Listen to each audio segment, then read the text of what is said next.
Hello, this is Dr. Grande. Welcome to my video on conducting a multiple regression in SPSS using the Stepwise method.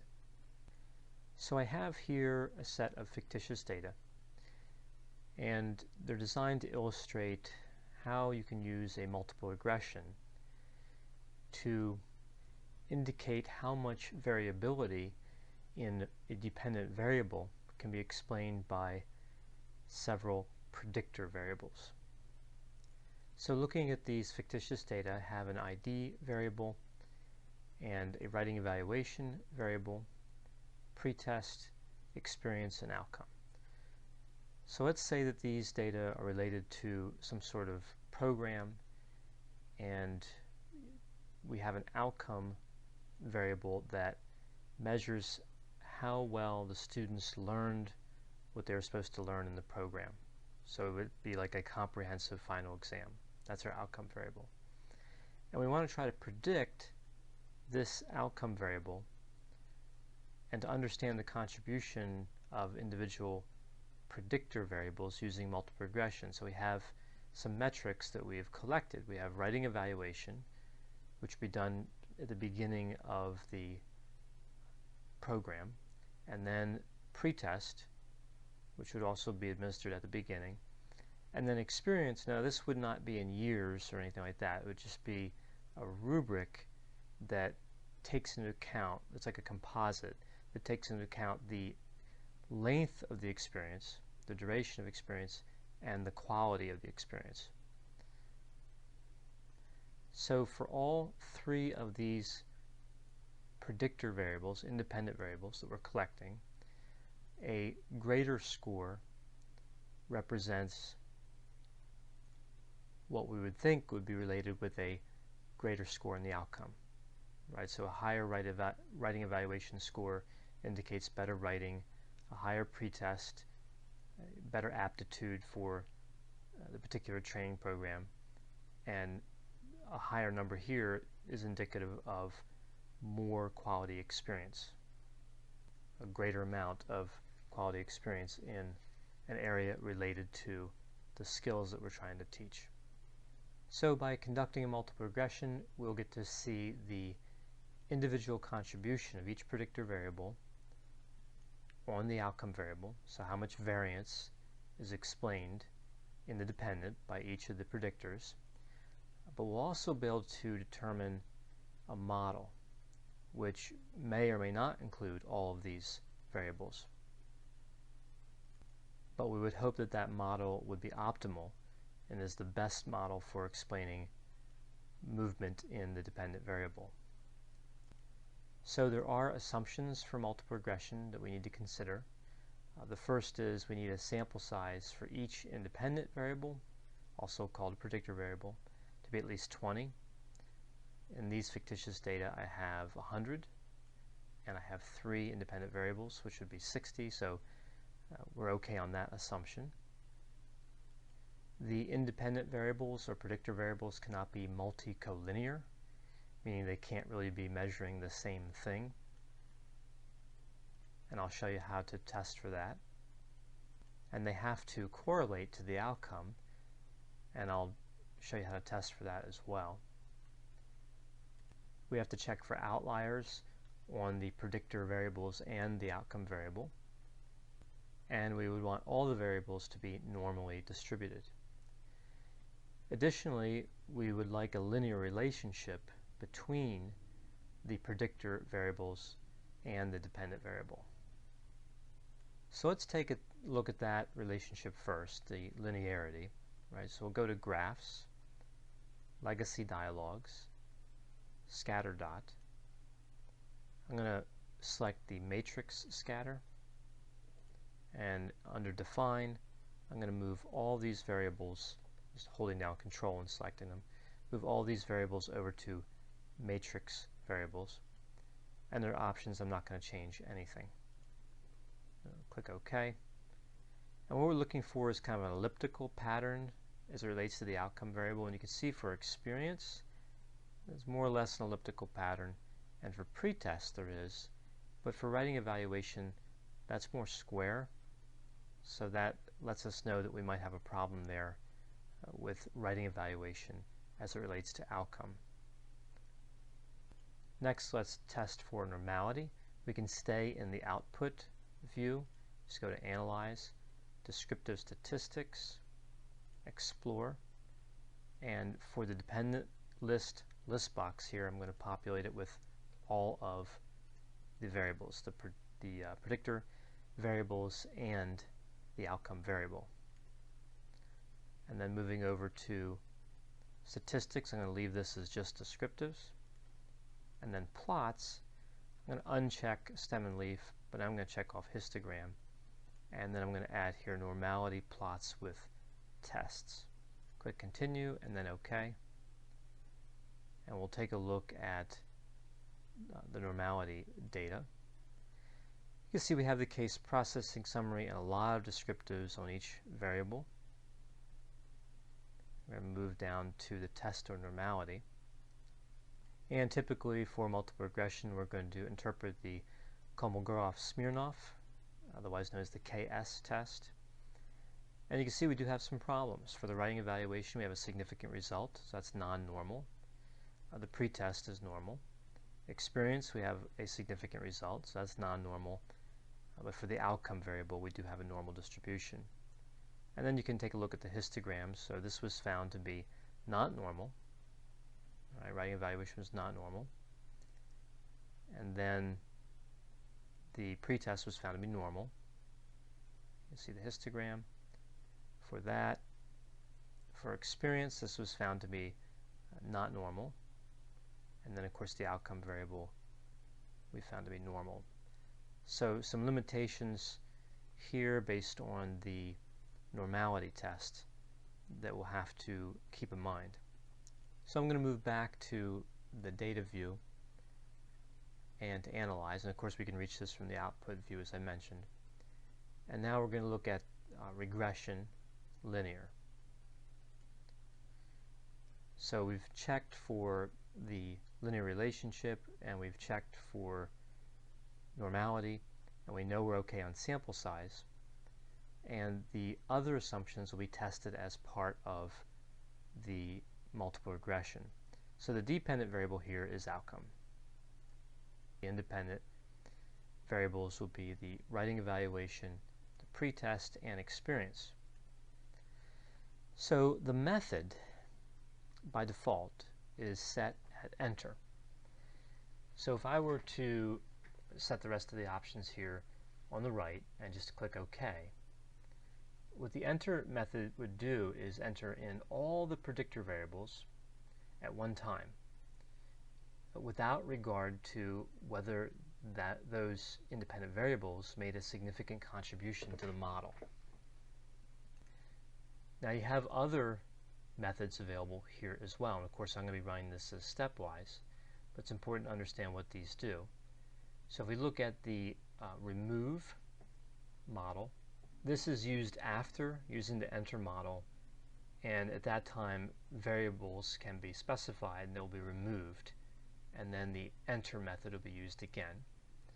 If we take a look at the backward method, this enters in all the predictor variables at one time and then removes them one at a time based on a significance level, and the default is greater or equal to 0.1. When there are no longer any variables that meet the removal requirement, that process will stop. Then looking at the forward method, this method only enters predictor variables that make a significant contribution to the model. These variables are entered in one at a time, and this process stops when no more variables account for a significant amount of variance. So this leaves us with just the stepwise method, which is what I'll be using here. With the stepwise method, a predictor variable is entered if it meets the criteria of making a significant contribution to the model. At that point in the process, the model is analyzed and any predictor variables that do not meet the requirement for staying in the model are removed. And this method continues until there are no longer any predictor variables that meet the criteria for entering into the model or being removed from the model. We'll get to take a look at how that's displayed, how that plays out in the actual output. So I'll leave that set to stepwise, and I'm going to look up here at statistics, and I'm going to add R squared change. You will want that with the stepwise method. The descriptives, the part and partial, the collinearity diagnostics, and also the case-wise diagnostics. For regression coefficients, I'm going to leave estimates checked off. Click continue. For plots, I'm going to move Z residual to the y-axis and Z predicted to the x-axis, and check off normal probability plot down here to the left. And click continue. For save, I'm not going to worry about saving the distances at this point. First I want to evaluate to see if we have outliers. So if I were to identify outliers using one of the tables that we'll go over in the output, I would rerun the analysis and would check off cooks, and then that'll save a new variable to the data view, and we can evaluate at that point and identify the outliers. So I'm going to leave that unchecked, but I am going to check off adjusted predicted values, which will create a new variable in the data view that we can evaluate after the main analysis. So I'm going to click continue here. Under options, this will remain the same, except I want to exclude cases pairwise. There are no missing values in this fictitious data set, but if this were real data, you'd want to exclude cases pairwise. Click continue, and no changes to style. So as it's set up now, we're ready to run the multiple regression. Click OK.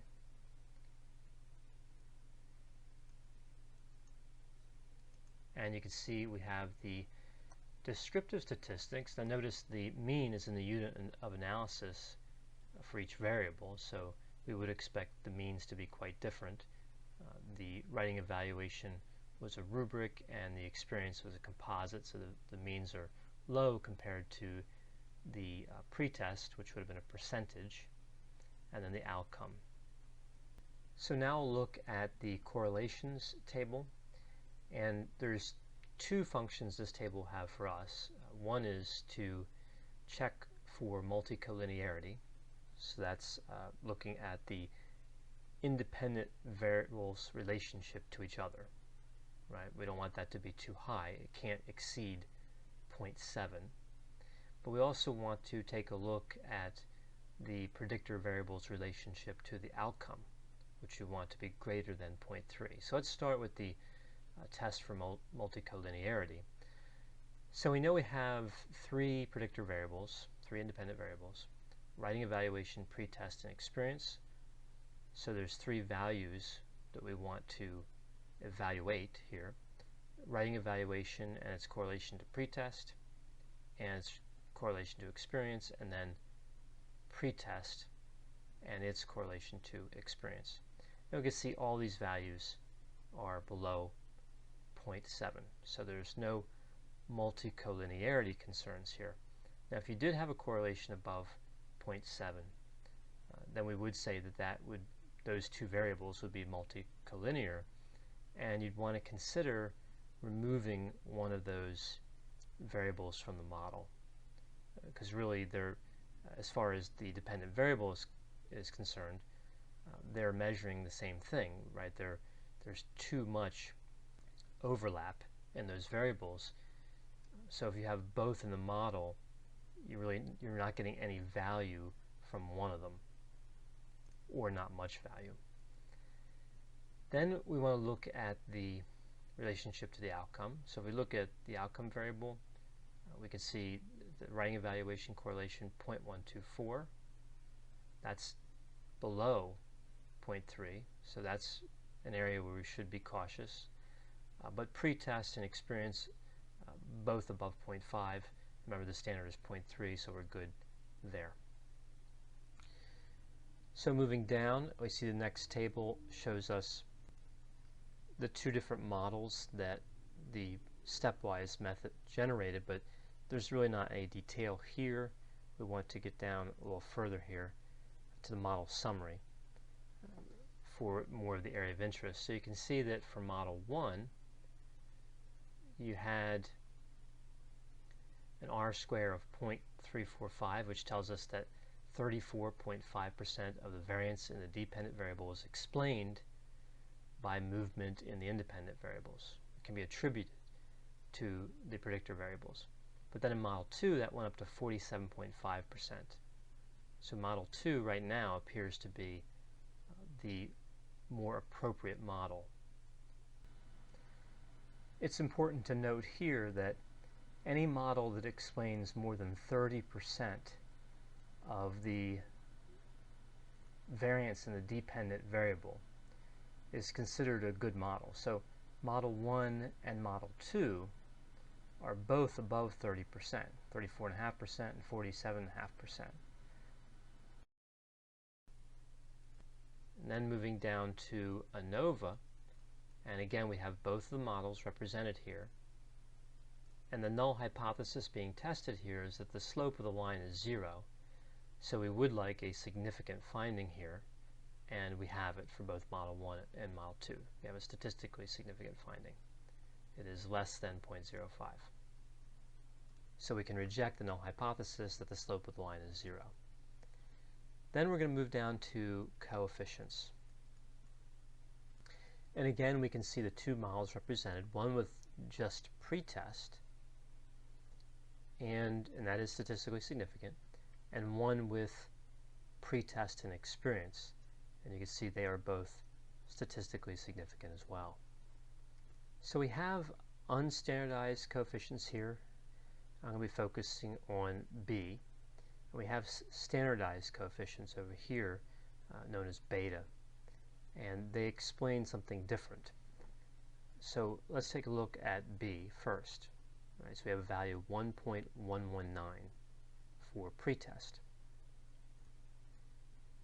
This value represents the amount of change in the dependent variable, in this case outcome, that's associated with a 1-point increase in the predictor variable pretest above and beyond any change associated with the other variables in the model, in this case experience. And similarly, for experience, we can expect a 4.435 change in the dependent variable for every 1-point increase in experience. So if you just look at this without knowing the unit of analysis, at first it would seem like experience has the greater contribution. But remember, experience was a rubric, and pretest was a percentage.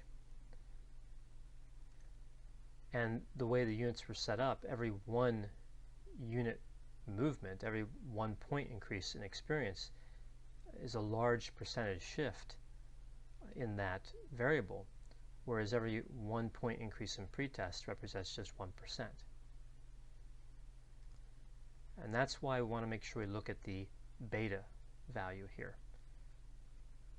because the beta value is standardized, and it tells us how many standard deviations does the outcome variable change for each 1 standard deviation increase in the independent variable above and beyond the effect of, in this case, the other predictor variable, since we just have the 2.